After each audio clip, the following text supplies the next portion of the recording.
Hello everyone, how are you all? I hope you all are fine. I am Sonali from LearnoHub, a free learning platform जहां आप पढ़ सकते हो maths, physics, chemistry and biology, वो भी absolutely free at learnohub.com।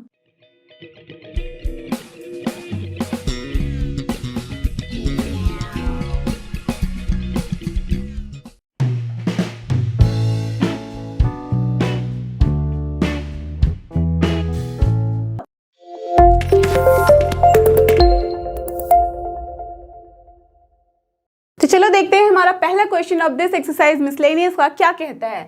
Decide among the following sets which sets are subsets of one and another. See आपको पता है कि मिसलेनियस में जो हमने सारे एक्सरसाइज कर रखे हैं, जितने कॉन्सेप्ट्स पढ़े हैं अंडर द चैप्टर सेट्स, वो सारे आएंगे, सबके सॉल्व करने हैं हमें न्यूमेरिकल्स, यहाँ पे सबके क्वेश्चन हमें सॉल्व करने हैं। सो ये जो कॉन्सेप्ट है सबसेट का, ठीक है, ये हमने बहुत पहले पढ़ा रखा था इस एक्सरसाइज के स्टार्टिंग में, बिगिनिंग में, तो उसको रिकॉल करते हुए आप सबको पता है कि क्या होता है। अब हम इसको सॉल्व करेंगे। Okay, so now we have to just find out for A and B and C as well as D.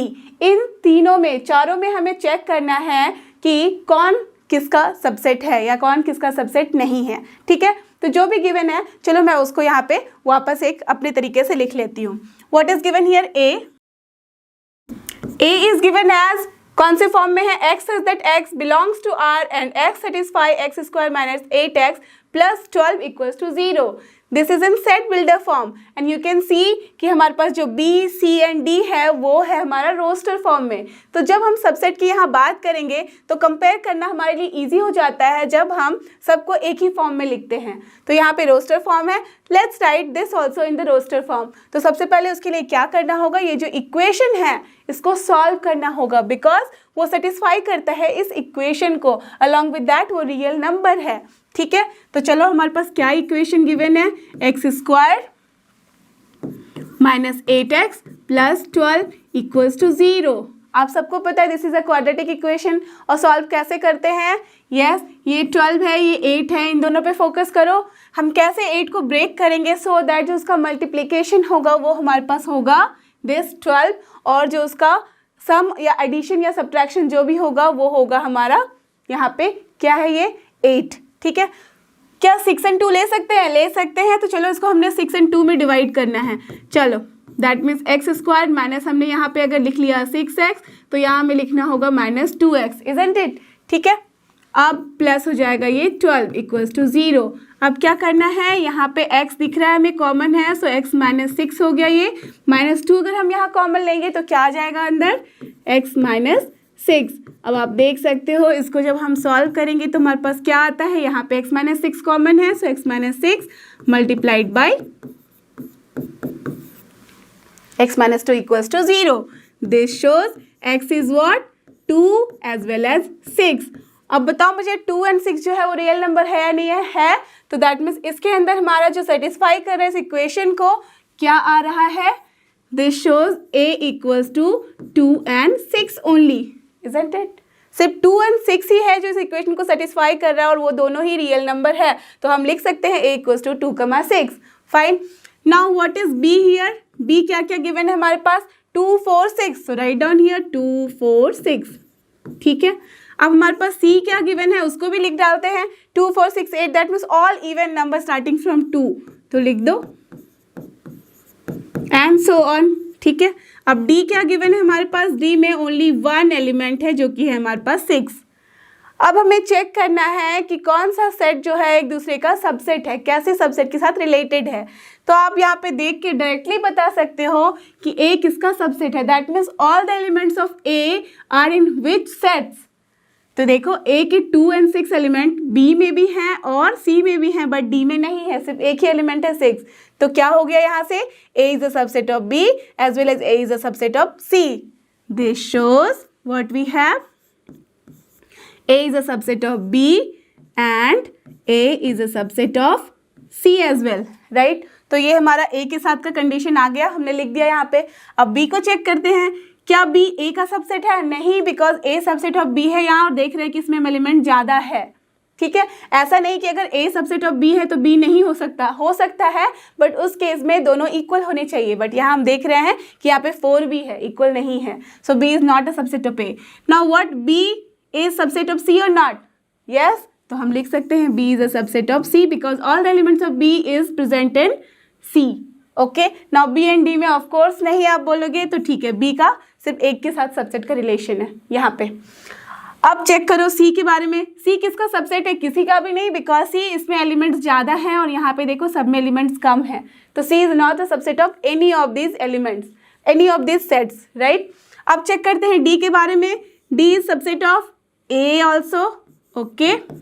D is a subset of B also because देख रहे हो आप, and D is a subset of C also. तो this is our answer. ये सारे set का यहाँ पे जो पूरा फॉर्मेट है हम ऐसा लिख देंगे। Understood? So now let's move to the next question, और ये है हमारा क्वेश्चन नंबर 2। लेट्स सी कि इसमें क्या करना है हमें। In each of the following determine whether the statement is true और false. If it is true prove it, if it is false then give an example. Okay, तो question number 2 के अंदर हमारे पास बहुत सारे सब पार्ट्स हैं, बट मैंने यहाँ 1 by 1 डिवाइड कर रखा है सो दैट आपके लिए बहुत ईजी हो समझना, ठीक है। दैट मीन्स यहाँ पे कुछ हमारे पास एग्जाम्पल्स हैं, स्टेटमेंट्स हैं, आपको बताना है कि क्या वो स्टेटमेंट सही है या गलत है। अगर सही है तो हमें इसे प्रूव करना है, और अगर गलत है तो एग्जाम्पल दे दो। एग्जाम्पल कोई एक ऐसा ले लो जिससे कि वो अच्छे से क्लियर हो जाए कि हाँ वो सही नहीं है, ठीक है। तो चलो देखते हैं हमारा पहला क्वेश्चन, पहला स्टेटमेंट क्या कहता है। If x belongs to A, okay, do you remember belong का क्या मतलब होता था? परफेक्ट, बिलोंग का मतलब होता था कि जो x है वो एलिमेंट है A का। A एक सेट है, उस सेट के अंदर एक एलिमेंट है x, ठीक है। And A belongs to B। अब A भी जो है वो बिलोंग कर रहा है B को, इसका क्या मतलब है कि B एक सेट है, A भी एक सेट है, बिकॉज कैपिटल लेटर से रिप्रेजेंट कर रहा है, ओके। और A जो है वो बिलोंग करता है B को, दैट मीन्स B के अंदर हमारा सेट A मौजूद है as an element. Got the idea? Now then X belongs to B। क्या ये स्टेटमेंट सही है या गलत है?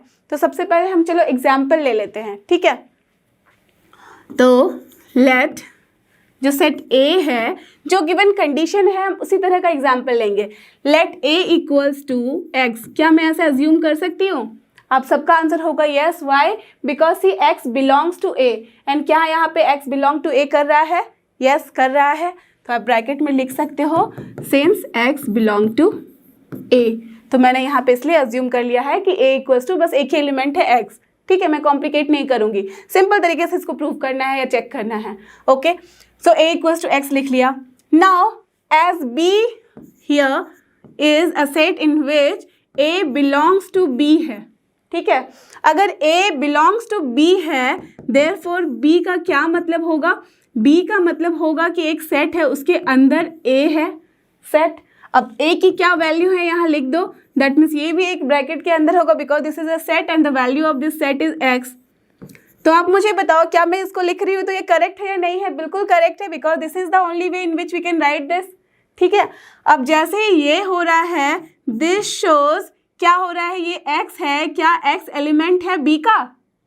Of course not, because X जो है यहाँ पे एलिमेंट है A का, but it is not the element of B। Because यहाँ पे जो एलिमेंट अगर मैं बात करूँ इसकी, अगर सपोज B के अंदर A के साथ मैंने कोई और एलिमेंट ले लिया 1, तो ये इस तरीके से हो जाएगा, सेट होगा या नहीं?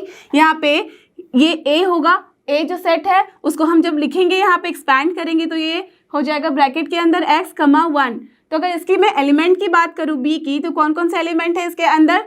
This shows this whole X belongs to B and 1 belongs to B। But यहाँ पे क्या हमारे पास क्वेश्चन में था expression X belongs to B, and which is of course not true. That means hence what we can say, the statement is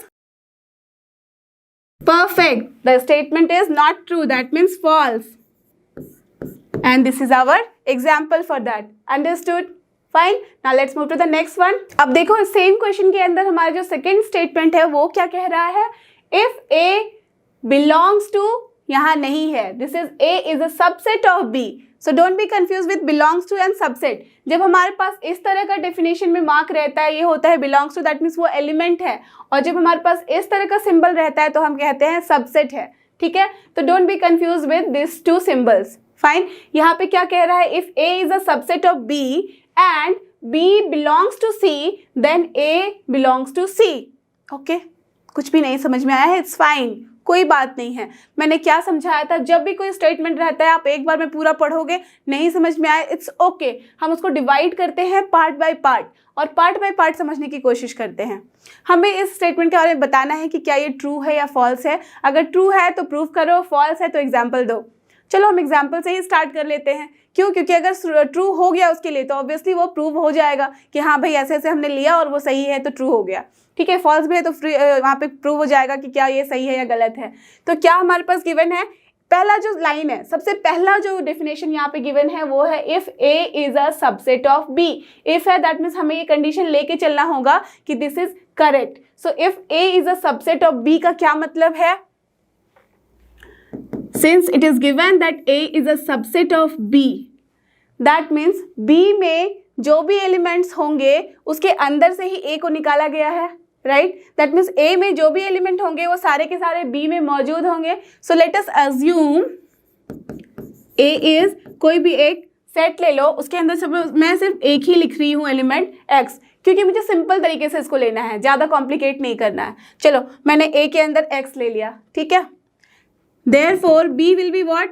B में क्या होना चाहिए? ये X तो होना ही चाहिए. उसके साथ आप भले ही कुछ भी लिख लो, A 2 1 2 3 5 6 7 कुछ भी लिखो आप. चलो मैं Y ले लेती हूँ, ठीक है. अब मुझे बताओ क्या A is a subset of B? सबका आंसर क्या होना चाहिए? Correct, yes. ये देखो A was the subset of B और हमने वैसे ही एग्जाम्पल लिया है जिसमें कि ये प्रूफ कर रहा है कि A is a subset of B. Perfect, ठीक है. तो ये वाला लाइन हमारा डन हो गया, इसको हमने यहाँ एक्सप्लेन कर दिया. ओके, अब नेक्स्ट क्या है? B belongs to C. That means एक और हमें लेना होगा C सेट जो ऐसा होना चाहिए जिसमें कि B should belong. That means B जो है पूरा का पूरा should be an element. That means अगर हम इसको सेट में लिखेंगे तो इसके अंदर क्या क्या होना चाहिए? B और कमा कुछ भी. चलो कुछ भी की जगह मैंने लिख लिया यहाँ पे Z. क्या मैं ऐसा सेट बना सकती हूँ? बना सकती हूँ. अब इसको जब मैं एक्सपैंड करूँगी तो क्या हो जाएगा? B की जगह पे ये इस तरीके से x, y आएगा, ठीक है, कमा Z भी है एक एलिमेंट, ठीक है. ओके, अब हमें क्या प्रूव करना है कि क्या A जो है सेट वो बिलोंग करता है इस C को. तो देखो जो जो बिलोंग करता है, दैट मीन्स जो जो भी एलिमेंट है इसके अंदर, मैं उसको लिख देती हूँ उस तरीके से सो दैट हमारे पास वो पूरा का पूरा क्लियर हो जाए. तो कौन कौन से एलिमेंट है? एक एलिमेंट है ये और दूसरा एलिमेंट है ये. तो पहले एलिमेंट को हम कैसे लिखेंगे? x, y with in this bracket only, because ये जो पूरा का पूरा है एक टर्म और एलिमेंट, ये एज एन एलिमेंट हम यहाँ पे लिखेंगे. तो ये पूरा एलिमेंट है, that means this belongs to here set C. Done. एंड दूसरा एलिमेंट क्या है? Z. So we can write this also, Z belongs to this set C. Done. Okay, so only this two elements are there in this particular set जो हमने यहाँ पे assume किया है. बट क्वेश्चन में हमारे पास क्या बोल रहा है? In question it is given that A belongs to C. अब मुझे बताओ क्या ये स्टेटमेंट करेक्ट है या फॉल्स है? A बिलोंग्स टू C का क्या मतलब है? दिस शोज, यहाँ पे A का मतलब है कि X, इस तरीके की चीज क्या यहाँ पे है C में? बिल्कुल नहीं. X, Y साथ में है, X अकेला यहाँ पे एज अ सेट नहीं है C में, ये एलिमेंट नहीं है. तो that's why this is wrong and this is wrong. Therefore what we can say? The statement is perfect. False. जो भी हमारे स्टेटमेंट में बोला जा रहा है उसको वन बाय वन वहाँ पे रिप्रेजेंट करते जाओ. आप देखोगे कि ये बहुत ही इजी हो जाता है समझना और सॉल्व करना. Okay, so now let's move to the next question. अब देखो क्या है हमारा next question. That is question number 3 of this 2 only. इसमें हमें वही चीजें करनी है, हमें रीजन देना है कि क्या ये ट्रू है तो आप बताओ कैसे, और अगर फॉल्स है तो गिव एन एग्जाम्पल. तो क्या है statement? If A is a subset of B, ठीक है, A is a subset of B, that means all the elements of A will be in B. And B is a subset of C, that means all the elements of B will be in C. Then A is a subset of C. क्या है answer? आप बता दो मुझे फटाफट. अगर A के सारे एलिमेंट B में है और B के सारे एलिमेंट C में है तो ऑफ कोर्स A के सारे एलिमेंट C में तो होंगे ही, है ना। तो that's why this statement is true. कैसे, तो चलो एक्सप्लेन कर देते हैं, इसे प्रूव करना है। What is given? Given A is a subset of B. This shows all, जो हमारे पास स्टेटमेंट गिवन है, दैट मीन्स जो यहाँ पे डेफिनेशन गिवन है A is a subset of B, इसका क्या मतलब होता है? A is a subset of B का यही मतलब है that all the elements of A are in set B, right? अब अगेन क्या गिवन है? B is a subset of C. B is a subset of C का क्या मतलब है? It shows that all the elements of B are in C, right? A के सारे element B में है और B के सारे एलिमेंट C में है, दैट मीन्स C सबसे बड़ा है यहाँ। C जो है सुपरसेट है B का भी एज वेल एज A का भी, क्योंकि B जो है वो सुपरसेट है A का। तो B अगर सुपरसेट है A का और C सुपरसेट है B का, तो ऑफ कोर्स जो C है वो सुपरसेट ऑफ A भी है, राइट? तो इसका मतलब क्या हो गया? This shows all the elements of A are in C also, right? Therefore, what we can say that A belongs to C, right? Therefore, what we can say, the statement is true.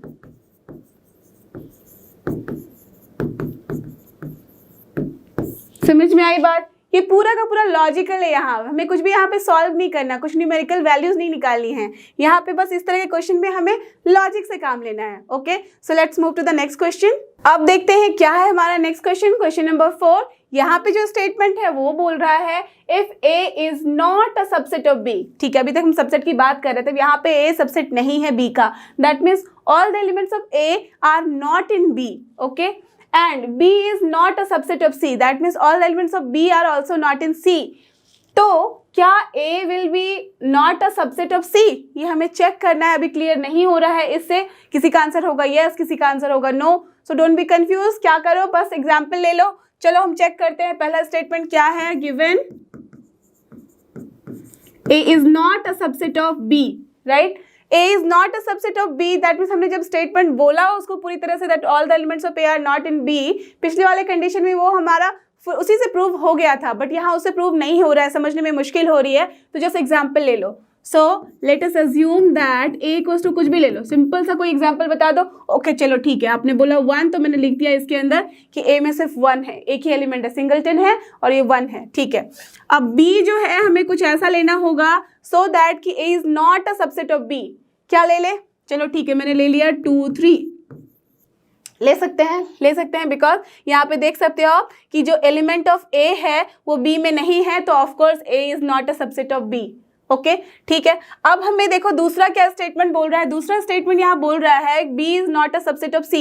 B तो ले लिया, अब हमें एक और यहाँ पे set लेना होगा C सच दैट B की जो सारे एलिमेंट है वो C में नहीं होने चाहिए। एक होने से चलेगा, सारे के सारे नहीं होने चाहिए। चलो तो मैं यहाँ पे ले लेती हूँ 1 2 3 ना लेके ले लिया 4 5, ले सकती हूँ ना, कोई भी बना सकती हूँ मैं सेट यहाँ पे, ठीक है, C बना लिया।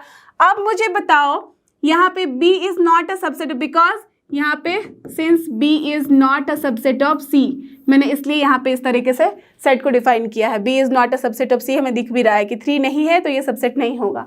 Okay, but now check, but यहाँ पे A और C में रिलेशन चेक करो तो क्या है। अरे A में सिर्फ 1 एलिमेंट है, वो है 1, और C में भी 1 है, that means A is a subset of C। It shows that A is a subset of C। But हमारे पास डेफिनेशन में क्या बोला गया था कि A can not be the subset of C, but we can see that A can be the subset of C, therefore the statement is false। Understood? Very simple. कुछ नहीं समझ में आया तो सिंपल एग्जांपल ले लो और दिखा दो आंसर, ठीक है। Let's move to the next question. तो चलो देखते हैं नेक्स्ट स्टेटमेंट क्या कहता है। यहाँ पे ये वाला क्वेश्चन जो है ये बोल रहा है if x belongs to A, that means x जो है एलिमेंट है सेट A का, and A is not a subset of B, that means all the elements of A are not in B, ठीक है, then X belongs to B, हमें ये check करना है। इससे क्लियर नहीं हुआ क्लियर तो क्या करेंगे, यस एग्जाम्पल लेंगे। तो पहला क्या स्टेटमेंट गिवन है, पहला स्टेटमेंट गिवन है X belongs to A, ठीक है। X belongs to A का क्या मतलब है, X जो है वो एलिमेंट है A में, तो लेट्स अस अज्यूम बहुत सिंपल सा एक कोई भी आप सेट बना लो, A इक्वल्स टू X, ठीक है, हम बना सकते हैं। यहाँ पे ये इसको रिप्रेजेंट कर रहा है कि X जो है वो बिलोंग करता है A को, डन, हमारा काम यहाँ पे खत्म। अब नेक्स्ट क्या कह रहा है, अगेन नेक्स्ट जो स्टेटमेंट है वो कह रहा है A is not a subset of B, that means हमें एक और यहाँ पे सेट बनाना पड़ेगा B in such a way that here all the elements of A जो कि सिर्फ X है should not be in B। चलो कुछ भी और ले लो, सपोज यहाँ मैंने Y एंड Z ले लिया, ठीक है, YZ ले लिया जो कि A में नहीं है, ठीक है, अब YZ ले लिया इसमें। अब देखो अब इसमें क्या कह रहा है, ये हमने इसी तरह से बना लिया कि A is not a subset of B। अब बोल रहा है then X should belong to B।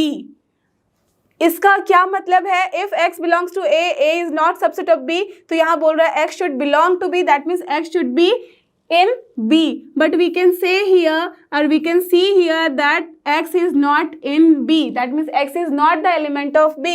This shows X does not belong to B. तो हमारा स्टेटमेंट क्या हो गया जो गिवन है, ये हो गया false. Therefore the statement is false. Understood? Fine. Next move to the next question. अब देखते हैं लास्ट क्वेश्चन है, क्वेश्चन नंबर 2 हमारा क्या कह रहा है, इसमें है A is a subset of B, that means all the elements of A are in B and X does not belong to B, that means जो element X है वो B में नहीं है, that means इसके superset में नहीं है। Then X should not belong to A also, that means X does not belong to A यहाँ given है। तो देखो जब सुपर सेट से कोई सेट निकाला जाता है तो उसको हम सबसेट बोलते हैं, तो सबसेट में एटलीस्ट वही सारे एलिमेंट होंगे जो कि B में है, राइट। अगर B के अंदर कोई एलिमेंट नहीं है तो हम कितने सारे भी सबसेट क्यों ना बना ले, उन सारे सबसेट में वो वाला एलिमेंट नहीं रहना चाहिए जो कि है यहाँ पे X। तो ऑफ कोर्स ये जो स्टेटमेंट है ये है ट्रू स्टेटमेंट। तो इसको कैसे एक्सप्लेन करेंगे, just in words we can explain. क्या क्या गिवन है, सबसे पहले लिख डालो, given that A is a subset of B, right. This shows, क्या मतलब है is a subset of B का, जस्ट वर्ड्स में लिख दो, दैट मीन्स ऑल, इसका मतलब है all the elements of A are in B, right, all the elements of A are in B, but what is given again, X does not belong to B. This shows X is not in B. Okay, this shows अगर X B में नहीं है तो of course क्या होगा, X will not be in A also, isn't it? अगर X is not in B तो of course X will not be in A also because ये उसका क्या है, सबसेट है। This shows X should not belong to A and this was the given statement. And what we can say from here? Therefore hence the statement is true. Got the idea? ठीक है, अब चलते हैं हम अपने next question की तरफ। तो चलो हम चलते हैं नेक्स्ट क्वेश्चन की तरफ, क्वेश्चन नंबर 3 देखते हैं इसमें हमें क्या करना है। Let A, B and C be the sets such that, okay तीनों सेट है हमारे पास, क्या क्या गिवन कंडीशंस हैं, A union B equals to A union C, okay हमारे पास एक कंडीशन है A union B equals to A union C and A intersection B equals to A intersection C। दो कंडीशंस गिवन है और हमें show करना है एक छोटू सा क्वेश्चन जो कि है B इक्वल्स टू C, ठीक है। तो इतने बड़े बड़े चीज गिवन है, बस छोटू सा बनाना है, बना नहीं सकते, बिल्कुल बना सकते हैं। चलो लिखते हैं, क्या कर सकते हैं हम, देखो यहाँ पे हम एक तो है कि वेन डायग्राम से आप समझा दो, उसमें दिखा दो, वो कर सकते हो, और दूसरा है हम प्रॉपर्टीज यूज करें। कौन सी प्रॉपर्टीज, जस्ट लाइक हमारे पास होती थी ना प्रॉपर्टीज अलजेब्रा में, यहाँ भी आपको मैंने समझाया था डिस्ट्रीब्यूटिव लॉ होता है, ये सब सारी चीजें होती हैं, तो वो सारा कुछ हम यहाँ यूज करना है। तो चलो हम यूज करते हैं। पहले तो लिख देते हैं जो गिवन है हमारे पास कंडीशन, और जो हमारे पास स्टेटमेंट गिवन है, क्या गिवन है, A union B equals to A union C given है, ठीक है। अब मुझे बताओ अगर मैं दोनों ही साइड में किसी एक पर्टिकुलर सेट के साथ कुछ एक ऑपरेशन लेती हूँ, सेम ऑपरेशन। दैट मीन जैसे हम अलजेब्रा में करते थे कि अगर हमारे पास a प्लस बी था और दूसरी तरफ भी है हमारे पास c प्लस डी, दोनों तरफ हमने +5 कर दिया, कर सकते थे, है ना। सेम अगर नंबर के साथ सेम ऑपरेशन अगर हम दोनों साइड करते हैं तो वो वहाँ पे अलाउड होता है। तो सेम चीज़ यहाँ भी होती है सेट के साथ, ये भी यहाँ पे हम ऑपरेशन के साथ कर सकते हैं ऐसा। तो अगर A यूनियन B है, चलो मैं यहाँ क्या करती हूँ, इंटरसेक्शन ले लेती हूँ विथ C। ओके, क्यों लिया इंटरसेक्शन? बिकॉज देखो यहाँ यूनियन भी गिवन है। आप बोलोगे यूनियन क्यों नहीं लिया? यूनियन भी ले सकते थे, लेकिन ये 3 के टर्म में यूनियन आ जाता तो कुछ फायदा नहीं होता हमारा। फायदा कब होगा? जब हम इसको थोड़ा कन्वर्ट करेंगे इंटरसेक्शन के साथ, बिकॉज इंटरसेक्शन का भी एक कंडीशन हमारे पास गिवन है। ओके, गॉट द आइडिया कि कैसे हमें सोचना है। अब सेम चीज जो हमने इधर किया है उधर भी करना होगा। तो ये है हमारा A यूनियन C, इंटरसेक्शन ले लिया C के साथ। Okay, this is allowed. Now इसको क्या करो, ब्रेक करो। ब्रेक मतलब डिस्ट्रीब्यूट करो, डिस्ट्रीब्यूटिव लॉ लगा के। A यूनियन B के साथ इंटरसेक्शन लिया है हमने C का, तो इसको पहले क्या करेंगे, इसको इसके साथ हम ले लेंगे। तो ये हो जाएगा A इंटरसेक्शन C, इसको इसके साथ लिख दिया। अब ये जो यूनियन है ये आ जाएगा बीच में, अब इसको हम क्या करेंगे, B को लिख लेंगे C के साथ, तो ये हो जाएगा B इंटरसेक्शन C। अंडरस्टूड? चलो लेफ्ट साइड वाली चीजें कर ली। Now what is in the right hand side? A union C, that means सारे एलिमेंट A के एज वेल एज C के इसके अंदर है, उसको इंटरसेक्शन ले रहे हैं हम C के साथ। तो जब हम C के साथ इंटरसेक्शन लेंगे तो क्या आएगा बाहर निकल के, सिर्फ C के सारे एलिमेंट, राइट। तो ये हो गया हमारे पास only C, isn't it? Done. अब देखो A इंटरसेक्शन C है, तो क्या हम A इंटरसेक्शन C की जगह पे इंटरसेक्शन B लिख सकते हैं? बिल्कुल लिख सकते हैं। तो हम लिख दिए यहाँ पे it is nothing but A intersection B union B intersection C, जो लिखा है as it is equals to C। Now यहाँ ब्रैकेट में जरूर से लिख देना since A intersection C equals to A intersection B। आप बोलोगे इसको उल्टा क्यों लिखा मैम आपने? इसलिए क्योंकि यहाँ पे पहले इंटरसेक्शन C लिखा हुआ था, अब उसकी वैल्यू हमने इंटरसेक्शन B लिखी है, दैट्स वाई।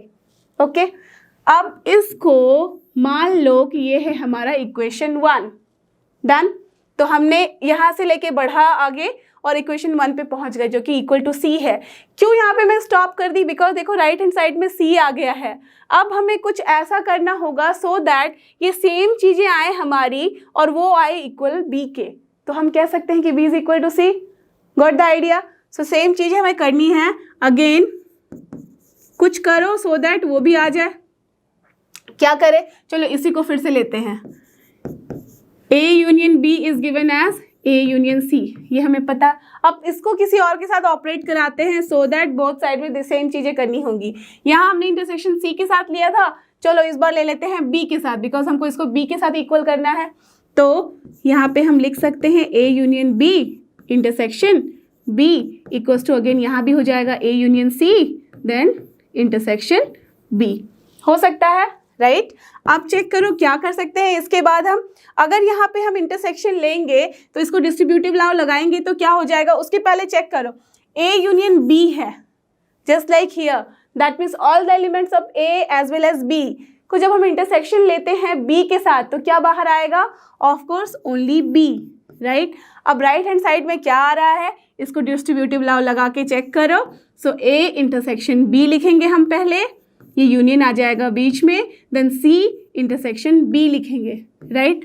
अब देखो A इंटरसेक्शन B है यहाँ, यहाँ भी है इंटरसेक्शन B, यहाँ है C इंटरसेक्शन B और ये है B इंटरसेक्शन C, जो कि सेम ही होता है, राइट। और ये बन गया हमारा इक्वेशन 2। तो फ्रॉम इक्वेशन 1 एंड 2 हमारे पास क्या चीजें सामने आई है बाहर, B इक्वल्स टू सेम चीजें, C इक्वल्स टू सेम चीजें हैं। जब B एंड C की बराबर वाली वैल्यू सेम है तो ऑफ कोर्स हम क्या लिख सकते हैं, B equals to C, and यही हमें प्रूव करना था। So this is done. Understood? Clear?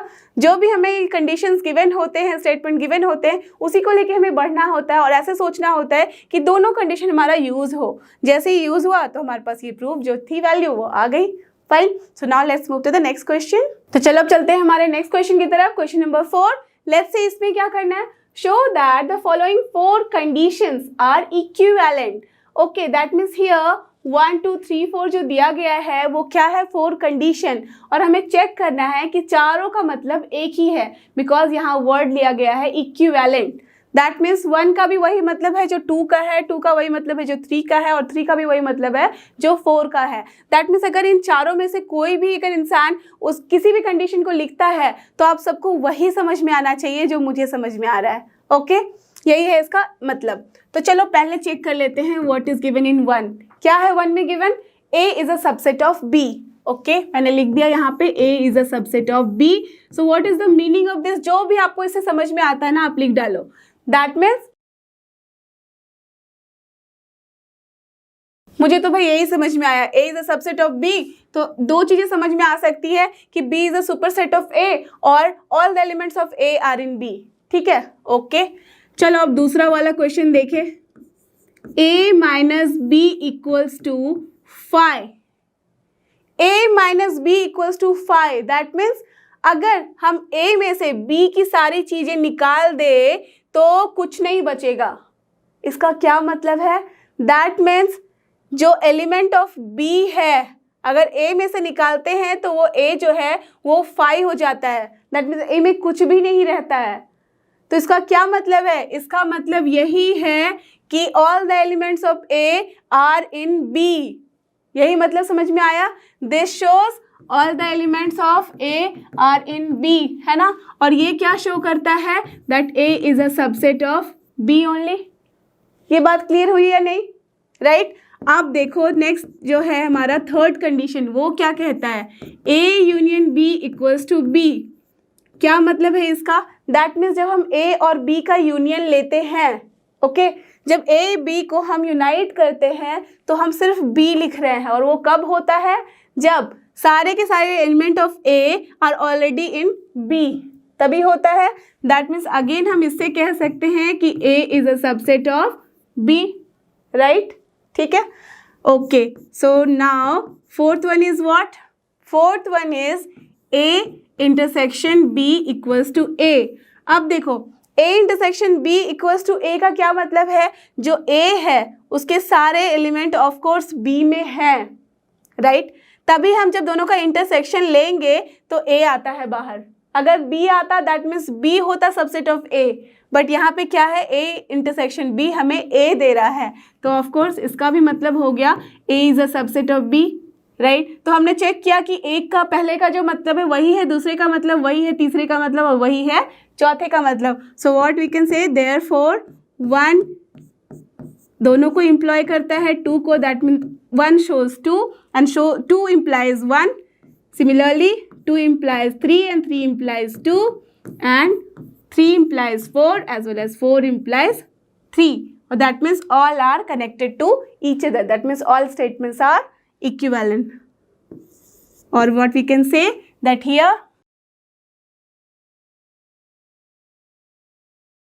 क्या किया मैंने, बस वही लिख दिया जो हमारे क्वेश्चन में है। That means all 4 conditions are equivalent. Got the idea, fine. So now let's move the next question. तो ये हमारा क्वेश्चन नंबर 5, आज की वीडियो का लास्ट क्वेश्चन। इसमें क्या है, show that if A is a subset of B then C minus B is a subset of C minus A। Okay, हम ऐसी बातें यहाँ कर रहे हैं, तो हमें ये प्रूफ करना है, गिवन है हमारे पास ये कंडीशन। तो क्या करते हैं, सबसे पहले जो पहला टर्म होता है उसको लिख लेते हैं।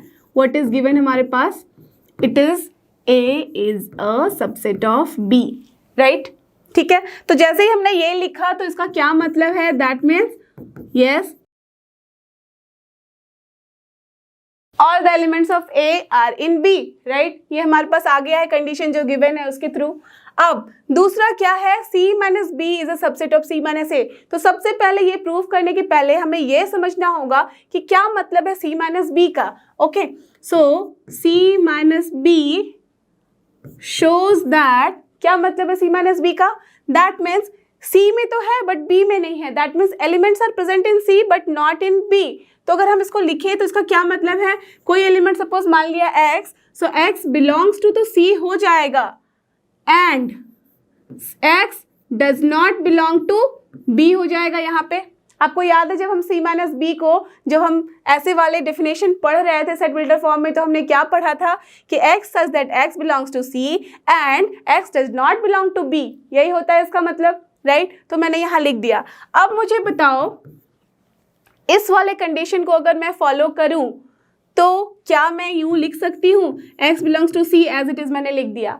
अगर कोई भी x जो बिलोंग नहीं करता है B को, तो ऑफ कोर्स वो बिलोंग नहीं करेगा A को, because A is a subset of B and B is a superset of A, जो कि हमने लास्ट वाले क्वेश्चंस में कर भी रखा है और देख भी रखा है। तो of course we can write x is not a subset of A, right, because A is a subset of B।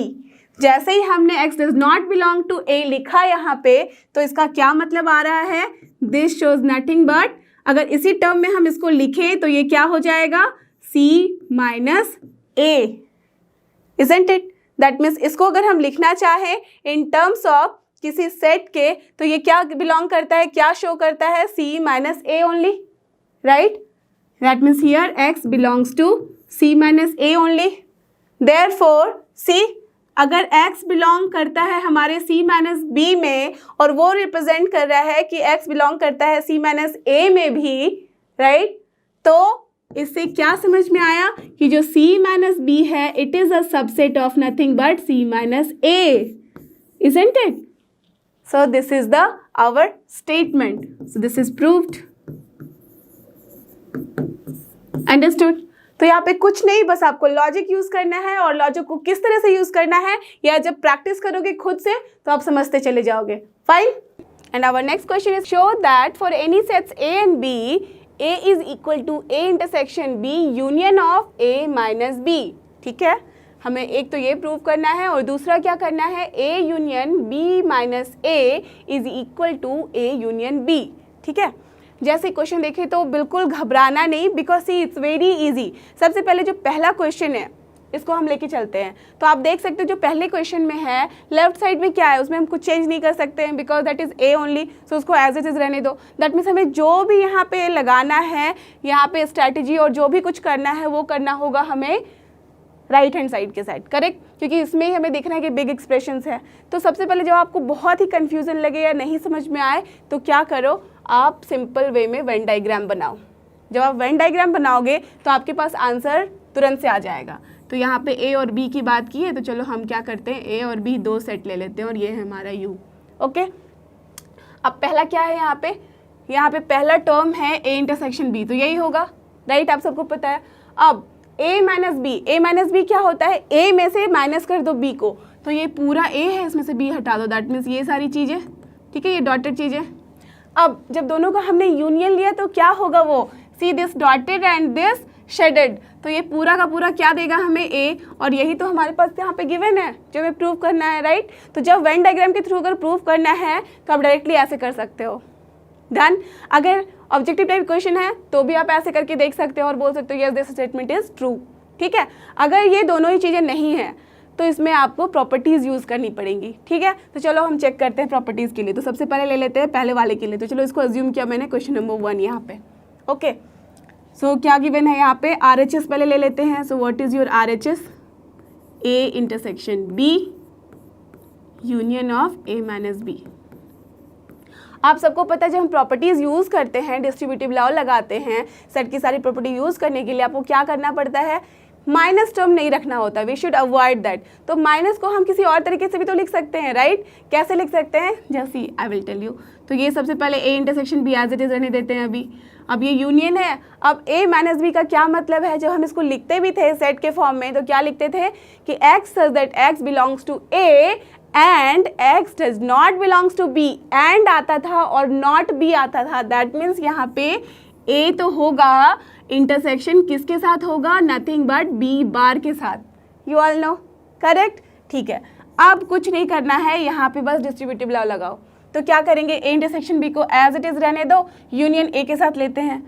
तो A इंटरसेक्शन B लिख दिया, यूनियन A लिखा हमने, ये हो गया पहला वाला टर्म। देन अब देखो A intersection B union A लिखा है, अब बीच में क्या आएगा हमारा, इंटरसेक्शन। अब किसके साथ आएगा ये, ए इंटरसेक्शन बी तो यहाँ पे था ही, तो हमने लिख दिया ए इंटरसेक्शन बी। अब बीच में लिया था हमने यूनियन, तो ये आ जाएगा यूनियन किसके साथ, तो बी बार के साथ। डन, ठीक है। अब बताओ मुझे ए इंटरसेक्शन बी का जब हम यूनियन लेंगे ए के साथ तो इसका क्या मतलब होता है, करेक्ट, इसका मतलब होता है ए इंटरसेक्शन बी में बस वही सारी चीज़ें हैं जो ए और बी में कॉमन है, राइट। दैट मीन्स ए में तो होनी ही होनी चाहिए, तो दैट मीन्स यहाँ पे वो चीज़ें आएंगी जो कि इसके अंदर है। अब इसका यूनियन जब ए के साथ लोगे आप तो क्या होता है, ए ही, right. So that's why this is nothing but A. Done, अब ये हो गया पूरा टर्म हमारा ए। अब इसके बाद है इंटरसेक्शन। अब देखो अंदर में यहाँ पे जो चीज़ें गिवन है उसका अगर आपको नहीं समझ में आए कुछ भी तो आप क्या करो, इसको और भी डिस्ट्रीब्यूटिव लॉ लगा दो, ठीक है। तो चलो यहाँ पे डिस्ट्रीब्यूटिव लॉ लगाते हैं, तो क्या आ जाएगा हमारे पास, A union B bar. Now A union को हमने लिया है पहले तो इंटरसेक्शन आएगा बीच में, अब ये क्या हो जाएगा, B union of B bar, right, ठीक है। अब ये एज इट इज़ लिखो पहले ए। अब देखो यहाँ ए यूनियन बी बार है तो भी आप कुछ भी नहीं कर सकते, तो इसको एज इट इज़ रहने देते हैं। अब इंटरसेक्शन है, रहने दो। बी यूनियन बी बार क्या होता है, बी और बी को छोड़ के सारी चीज़ें, correct, this will be you, universal set, ठीक है। अब इसके आगे क्या है हमारे पास, ए है, इंटरसेक्शन है। अब देखो किसी भी चीज़ का अगर हम इंटरसेक्शन लेते हैं यूनिवर्सल सेट के साथ तो वो क्या देता है, वही देता है, राइट। तो दैट मीन्स यहाँ पे जो सेट है इसका हमने लिया है इंटरसेक्शन यू के साथ, तो हमें ये यही सेट वापस मिलेगा, तो ये आ जाएगा हमारा A union B bar. This is equal to, now just see इसका हमें क्या मतलब समझ में आ रहा है, जब हम ए ले रहे हैं इंटरसेक्शन, यहाँ पे क्या टर्म है, A union B bar, that means A तो है उसमें और यूनियन बी बार भी है, बट ए है, राइट। अब ए के यूनियन के साथ कुछ भी आ रहा है, दैट मीन्स ये बिग है ए से, अब उसके साथ हम बस इंटरसेक्शन ले रहे हैं ए के साथ, तो क्या मिलेगा यहाँ पे, कॉमन ए ही मिलेगा, राइट। तो हमें क्या मिल जाएगा, इसका आंसर ए। और क्या यही था हमारा LHS और नॉट था, राइट। So we have done it, correct, understood. देखो हम लेके बढ़े थे RHS को और हमें मिला क्या, LHS में जो ए था। So we have done this, now move to the next one, this one. तो अब ये क्या है हमारा सेकंड वाला एक्सप्रेशन, लेट्स अज्यूम कि हमने इसको ले लिया है सेकंड, ठीक है। तो ये है A union of B minus A and that is equals to A union B, ठीक है। ये हमारे पास प्रूव करने को है। तो अब इसमें देखो राइट हैंड साइड में तो कुछ करने का है नहीं, सी राइट साइड में हमारे पास कुछ करने का तो है नहीं, ए यूनियन बी है तो इसको एज इट इज रहने देंगे। जो भी हम कर सकते हैं यहाँ कहाँ करना होगा, करेक्ट, लेफ्ट हैंड साइड में। तो लेफ्ट हैंड साइड में देखो क्या है हमारे पास, ए यूनियन बी माइनस ए। एक तो तरीका है कि आप वेन डायग्राम में देख लो इफ़ यू वांट टू सी, चलो सी करते, यहाँ देखते हैं हम।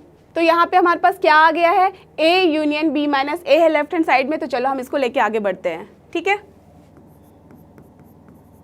सो it is A union B minus A. आप सबको पता है कि हम जब प्रॉपर्टीज़ लगाते हैं तो माइनस टर्म हमें हटा देना होता है, तो क्या हो जाएगा, ए यूनियन, अब यहाँ क्या लिखेंगे, बी में तो है बट ए में नहीं है, that means B intersection A bar, correct. Now use the distributive law, तो क्या हो जाएगा, यूनियन को हम ले रहे हैं इसके साथ, तो ए यूनियन बी, देन इसके साथ ले लिया है यूनियन तो इंटरसेक्शन आ जाएगा बीच में, और ये क्या हो जाएगा, ए यूनियन ए बार, राइट। अब देखो ए यूनियन बी है यहाँ पे और इंटरसेक्शन है ए यूनियन ए बार, तो इसको पहले एज इट इज़ लिखने देते हैं हम। अब इंटरसेक्शन है, आपको पता है कि ये क्या होता है, A union A bar, correct, ये होता है हमारा यू, यूनिवर्सल सेट। तो ये अब जब हम यूनिवर्सल सेट के साथ किसी का इंटरसेक्शन लेते हैं तो क्या आता है, वही वाला टर्म, तो ये यहाँ पे हो जाएगा ए यूनियन बी, एंड यही तो है हमारा RHS, और ये हमने कर दिया prove, understood. It's so simple, बस हमें यहाँ पे डिस्ट्रीब्यूटिव लॉ लगाना होता है, जहाँ पे माइनस टर्म है उसको हटा के इंटरसेक्शन और बार वाला टर्म लाना होता है, करेक्ट। तो चलो अब चलते हैं अपने नेक्स्ट क्वेश्चन की तरफ, and our next question is, let's see what we have to do here, using properties of set show that. देखो यहाँ पे भी वही करना है, हमें प्रॉपर्टीज यूज करने हैं सेट के, और उसके साथ ही हमें दिखाना है दो दो यहाँ पे गिवन हमारे पास एक्सप्रेशंस हैं, तो इसको हमें प्रूव करना है कि दोनों सही है या नहीं। तो जैसे ही देखोगे आप ये, तो क्या बोल सकते हो कि लेफ्ट हैंड साइड में हमें कुछ करना पड़ेगा, बिकॉज राइट में तो ऑलरेडी है हमारे पास, सिर्फ एक ही सेट है ए। तो चलो हम पहला क्वेश्चन स्टार्ट करते हैं पहले। So what is in question number 1, LHS तो एज इट इज रहने दो। अब हमारे पास आ गया, सॉरी LHS को हमें करना पड़ेगा बिकॉज RHS में ए है, तो LHS क्या है हमारे पास, A union A intersection B, ठीक है। तो देखो जब आप प्रॉपर्टी लगाओगे तो क्या मिल रहा है हमारे पास, A union A and then union लिया है तो इंटरसेक्शन आ जाएगा बीच में और क्या बचेगा, ए यूनियन बी। डन। अब देखो यहाँ पे हमारे पास ए यूनियन ए जब लेते हैं तो क्या मिलता है, ए ही मिलता है, राइट। अब ये इंटरसेक्शन बीच में है तो एज इट इज रहने दो। अब क्या है हमारे पास इस तरफ, ए यूनियन बी। अब मुझे बताओ जब हम ए का इंटरसेक्शन लेते हैं ए यूनियन बी के साथ, दैट मीन्स में ए भी है और बी भी है, उसके साथ जब हम इंटरसेक्शन सिर्फ ए का लेंगे तो हमें क्या मिलेगा, सिर्फ A only. So this is your A and this is only your RHS। So we have proved it. Understood. So now the second question.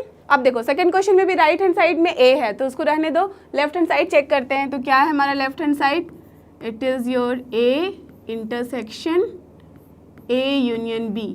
ठीक है। आप बोलोगे कि A intersection A union B यही तो है जो हमने भी यहाँ दिखाया। Correct, it is true. और आपको पता भी है कि इसका मतलब ए ही आएगा, राइट। बट हमें यहाँ पे प्रॉपर्टीज़ यूज़ करनी है तो जस्ट आप यूज़ कर लो प्रॉपर्टी, उसके बाद देखो वहाँ से लॉजिक निकाल के लिख दो। अंडरस्टूड। सी यहाँ पे भी हमने क्या किया, A union A intersection B था। इसको भी अगर आप देखना चाहो तो उसको आप समझ सकते हो आराम से कि वही मतलब होता है, बट हमने यहाँ प्रॉपर्टी यूज़ की है और यहाँ से हमने निकाला है। तो बस यहाँ पे बस थोड़ा सा घुमाना है तो कुछ नहीं है। प्रॉपर्टी यूज़ किया तो क्या मिलेगा, ए इंटरसेक्शन ए, ये हो जाएगा साथ में। अब ये क्या आ जाएगा, यूनियन बीच में आएगा और किसके साथ, ए इंटरसेक्शन बी के साथ। ठीक है। अब देखो ए इंटरसेक्शन ए क्या होता है, ए ही होगा। So this is your A. Now union with which one, A intersection B. Now tell me A intersection B में क्या होती है, वही सारी चीज़ें जो कि ए और बी दोनों में कॉमन है। ठीक है। अब उसके साथ दैट मीन्स ए में तो होनी ही चाहिए और बी में भी होनी चाहिए कॉमन चीज़ें, राइट। दैट मीन्स वो ए में तो है ही। अब उसके साथ जब हम यूनियन लेते हैं ए का तो क्या आएगा, वही जो कि सारी की सारी चीज़ें ए में हैं, तो ये मिलेगा हमें सिर्फ ए। और यही था हमारा RHS। सो ये भी हमने कर दिया प्रूव। यहाँ आप देख सकते हो कि हम यहाँ निकाले हैं ए यूनियन इंटरसेक्शन बी के, और यहाँ है A union A intersection B, और यहाँ है A intersection A union B, यहाँ है A intersection A union B. That means both are actually equal, है ना। अंडरस्टूड। तो इसमें कुछ भी नहीं था, बस प्रॉपर्टी यूज करके आपको बस प्रूव करना है। Clear? So now let's move to the next question. And our next question is, let's see what we have to do in this. Show that A intersection B is equals to A intersection C need not imply B equals to C. इसका मतलब क्या है, अगर हमारे पास A intersection B जो है वो equal है intersection C के, तो ज़रूरी नहीं है कि B भी C के equal होगा। बस सो सिंपल है ये। बट यहाँ पे हम कोई प्रॉपर्टी नहीं यूज़ कर सकते, राइट, बिकॉज ये बस सिंपल तरीके में गिवन है। तो हम क्या करेंगे, जब हमारे पास प्रॉपर्टीज़ नहीं है जो कि वहाँ अलाउ कर रहा है यूज़ करने को, तो हमें क्या करना चाहिए, correct, we should take the example. तो चलो हम कुछ एग्जाम्पल ले लेते हैं। बस यहाँ पे जब एग्जाम्पल लेते हो तो आपको थोड़ा सा सोचना पड़ता है, जब पहला ले रहे हो तो कुछ सोचना ही नहीं है, बस लिख लो कुछ भी। तो चलो सिंपल सा लेते हैं एग्जाम्पल 1 और 2। ओके। अब B जो हमें लेना है वो इस कलर लेना है कि A इंटरसेक्शन B कुछ तो हो। तो चलो यहाँ 1 2 था तो मैंने यहाँ ले लिया 2 3। ठीक है। ओके। अब C लेना है, उसमें थोड़ा और सोचना पड़ेगा। ऐसा लेना होगा C जिसमें जब हम इंटरसेक्शन ले A के तो वो इक्वल आए A इंटरसेक्शन B के। तो बताओ मुझे A इंटरसेक्शन B क्या है यहाँ पे, 2 ओनली। तो दैट मीन्स इसमें भी जब हम A इंटरसेक्शन C ले रहे हैं तो 2 ही आना चाहिए, राइट। तो चलो 2 ले लिया यहाँ पे A इंटरसेक्शन C के लिए। अब A इंटरसेक्शन 2 ले लिया है, अब हम इसमें कुछ भी ले सकते हैं। चलो 4 ले लेते हैं, एक 5 ले लेते हैं। ठीक है। ओके। ऐसा लिया है मैंने कि दिखाया है कि B जो है C के इक्वल नहीं है। ठीक है। बट हमें दिखाना है कि अगर ऐसा है तो B इक्वल्स टू C होता है कि नहीं, हमें चेक करना है। तो अब चलो from here what will be our जो गिवन है निकालते हैं। A इंटरसेक्शन B वो गिवन है हमारे पास, यहाँ पे जो कंडीशन हमने लिया है उसके हिसाब से 2 आ रहा है। ओके। नाउ ऑल्सो क्या आ रहा है, A intersection C, tell me. A intersection C लेना है दूसरा, तो A के साथ C का जब लिया तो सिर्फ 2 कॉमन है, तो वी हैव रिटन हियर 2। ठीक है। अब हम देख सकते हैं कि जो A इंटरसेक्शन B है, दैट मीन्स जो हमने लिया था A इंटरसेक्शन B, वो हमारा यहाँ पे इक्वल है A इंटरसेक्शन C के। ठीक है। हम मतलब यहाँ रिवर्स की तरफ चल रहे हैं। हमारे पास A B C हमने एग्जाम्पल सेट ही ऐसे किया है कि ये इक्वल आए। ओके। बट इसके साथ ही साथ हमें कुछ और भी चीज़ें दिख रही है। क्या दिख रही हैं कि B is not equals to C। You can see कि B जो है हमारा B और C ये इक्वल नहीं है। राइट ये इक्वल नहीं है, बट फिर भी हमारे पास A इंटरसेक्शन B जो है वो इक्वल आया है A इंटरसेक्शन C के। दैट मीन्स जो हमारा स्टेटमेंट है वो करेक्ट है। तो हम बस स्टेटमेंट में लिख देते हैं देयरफॉर, हैंस क्या लिख सकते हैं हम, the given statement is true and what is our given statement, that is A intersection B is equals to A intersection C need not imply B equals to C. See, जैसे भी हमारे पास question होता है ना, we should write in the same way answer को भी, okay जैसे भी क्वेश्चन में स्टेटमेंट होता है उसी को हमने आंसर में भी ऐसे लिख दिया। ओके चलो यहाँ पे हमारा ये क्वेश्चन का आंसर खत्म होता है, बट मैं एक और चीज़ आपको बताना चाहूँगी यहाँ पे कि देख सकते हो इससे तो हमें ये नहीं मिला, बट अगर हम B इक्वल्स टू C को पहले लिखते, ठीक है, अगर हमारे पास B equals to C given रहता तो हम क्या उससे ये बोल सकते थे कि A intersection B is equals to A intersection C, बोल सकते थे। परफेक्ट। जस्ट लेट एग्जाम्पल कि अगर हमारे पास B जो है वो आ गया है 1 2, ठीक है, और C भी है वो है हमारे पास 1 2। अब ठीक है, अब A हमने ले लिया सपोज यहाँ पे 1 2 3, तो आप यहाँ से देख सकते हो कि जब हमारा B इक्वल्स टू C होता है तो ये क्या बताता है कि A intersection B is equals to A intersection C। A intersection B जो है क्या है वो 1 2 है, A इंटरसेक्शन C भी क्या है वो है हमारा 1 2, और हम देख सकते हैं इक्वल है। करेक्ट। दैट मीन्स अगर इसका उल्टा रहता हमारे पास तो हम बोलते हैं कि it is compulsory, right, because A में से वही चीज़ों को कॉमन लेना है, 2 बार आप लोगे तो वही, तब भी तो वही आएगा, बट यहाँ पे अगर हम उल्टा लेते हैं तो वो करेक्ट नहीं होता है हर केसेस में। ठीक है, understood.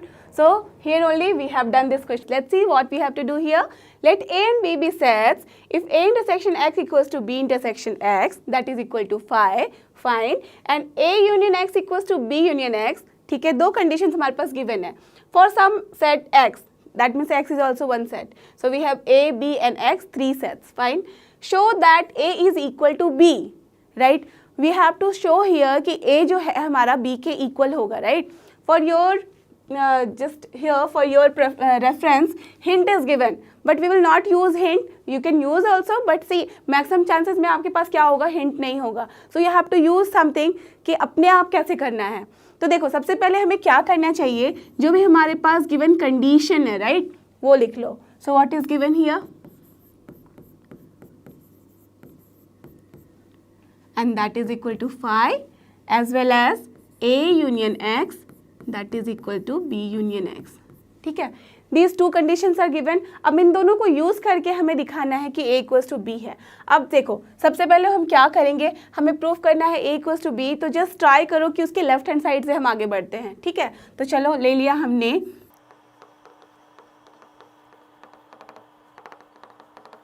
See, I have written here we have to show that A is equal to B, so that's why I have taken LHS. LHS is what? A. ठीक है, तो चलो अगर A लिया हमने तो ये क्या हो जाएगा, क्या मैं A को यहाँ पे लिख सकती हूँ A intersection of A union X? Why? See, A को इंटरसेक्शन लिया है किसके साथ, A यूनियन X के साथ. A यूनियन X का मतलब है कि इसके अंदर वो सारे एलिमेंट होंगे जो A में भी होंगे एज वेल एज X में भी होंगे, राइट?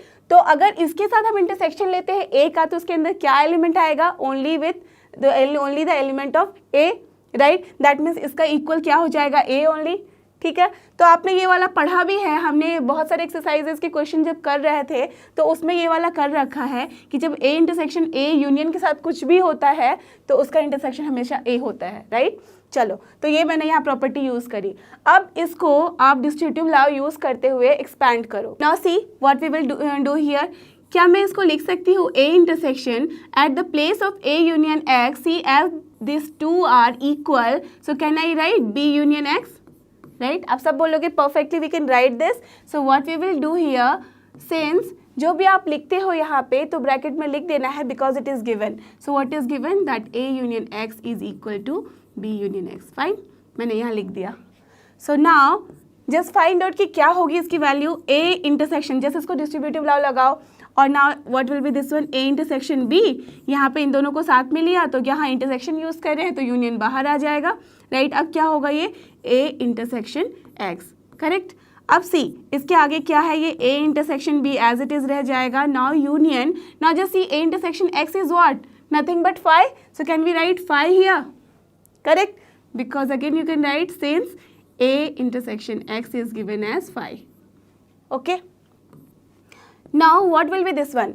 A intersection B है, that means कोई एक यहाँ पे सेट है और यूनियन जब हम लेते हैं फाई के साथ तो ऑफ कोर्स वो क्या होगा, यही वाला यहाँ पे सेट, दैट मीन्स यहाँ पे ये सेट क्या है, A इंटरसेक्शन B. चलो इसको अब मैंने ले लिया क्वेश्चन इक्वेशन नंबर 1. फाइन, अब चलते हैं हम RHS की तरफ. Okay, now what is in our RHS? RHS जो हमें प्रूफ करना है that is your nothing but B. Okay, similarly B को हम क्या लिख सकते हैं, B को हम इंटरसेक्शन ले सकते हैं किसके साथ, जब हम लेंगे इसको C B यूनियन X के साथ तो हमें ये B ही देगा. Why? Because B union X में वो सारे एलिमेंट हैं जो B में भी मौजूद है एज वेल एज X में भी मौजूद है. अगर उनके साथ हम इंटरसेक्शन लेते हैं B का तो हमें क्या मिलेगा, वही कॉमन चीज़ें जो B में है सिर्फ. So that's why we will get B, right. अब इसको आप फिर से क्या कर सकते हो, उसी तरीके से जैसे हमने लेफ्ट हैंड साइड में यूज़ किया है सारे प्रॉपर्टीज़ को और कंडीशंस को, जस्ट सिमिलरली यहाँ भी यूज़ करो. So what we can write, B intersection at the place of again क्या we can write, A intersection, sorry, A union X. See, A union X we have written. ठीक है, कहाँ से, तो आप लिख दोगे ब्रैकेट में सिंस. ओके, ठीक है. अब चलते हैं इसके आगे, हम क्या करेंगे, B इंटरसेक्शन A, इसको ब्रेक करो डिस्ट्रीब्यूटिव लॉ यूज़ करते हुए, तो ये क्या हो जाएगा, B इंटरसेक्शन A, तो ये हो गया ब्रैकेट में. अब बीच में क्या आ जाएगा, यूनियन किसके साथ, B इंटरसेक्शन X के साथ, राइट. अब देखो यहाँ पे B इंटरसेक्शन A मैंने एज इट इज़ लिख दिया. अभी इसके आगे यूनियन है और B intersection X, and what is the value of B intersection X here, phi. So we can write here phi. Done. Now tell me again, यहाँ पे B इंटरसेक्शन A है और यूनियन लिया हमने फाई के साथ, तो वो क्या होता है, this only, that means B intersection A only. And tell me, क्या मैं B इंटरसेक्शन A को A इंटरसेक्शन B नहीं लिख सकती, लिख सकती हूँ, right. So this is your equation number 2. Now check from equation 1 as well as equation 2, what are you getting? दोनों इक्वल है. हम लेके बढ़े थे A को और वहाँ लेके बढ़े थे B को और दोनों का रिजल्ट सेम आया. तो इससे क्या समझ में आ रहा है कि जो LHS और RHS है वो भी क्या है, सेम. तो what we can write, therefore from equation 1 and 2 what we have got, A is equal to B. And this was your question. Understood? Clear? So now let's move to the next question. Let's see what we have to do here. Find sets A, B and C, okay, such that A intersection B, B intersection C and A intersection C are non-empty sets. That means देखो, A intersection B, B intersection C as well as A intersection C जो होगा उसमें कोई ना कोई at least एक भी element क्यों ना हो, कुछ ना कुछ एलिमेंट होंगे. दैट मीन्स वो नॉन एम्प्टी एलिमेंट सेट है, ठीक है. तो दैट मीन्स वो फाई नहीं है और एम्प्टी सेट नहीं है. Perfect. Okay, and A intersection B intersection C is equal to phi. और जब हम तीनों का कंबाइंड इंटरसेक्शन लेते हैं तो तीनों में कुछ भी कॉमन नहीं है. तो हमें ऐसा ही कोई सेट अपने आप से एक एग्जाम्पल देना है. बहुत ही इजी क्वेश्चन है, right. You can do it by yourself. चलो फटाफट लिखना शुरू करो and then just match with my answer. Clear?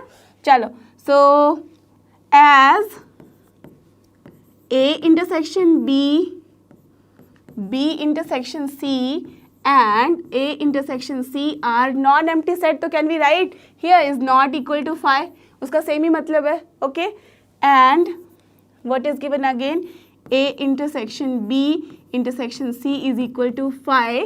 ठीक है, तो हमें क्या लेना है, एग्जाम्पल कुछ ऐसा लेना है कि सेम का सेम कंडीशन हमारा फुलफिल होता हो.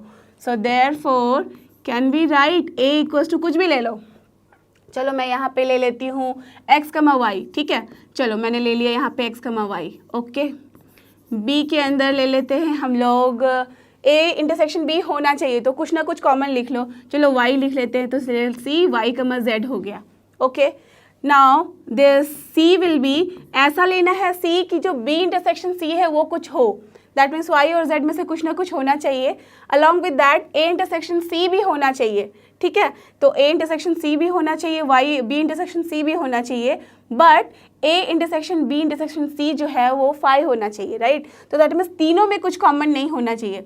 तो अगर Y मैं यहाँ लिख लूँगी तो देखो Y तीनों में कॉमन हो जाएगा, तो Y we can not write. तो लेट्स सी कि यहाँ पे हमने क्या किया, x ले लिया बिकॉज x इसमें था, इसमें भी कॉमन होना चाहिए, एंड z ले लिया, y नहीं लिया है। नाउ यू कैन सी कि देखो इसमें x कॉमन नहीं है बट यहाँ पे है, इसमें y कॉमन नहीं है बट z है। Understood the point?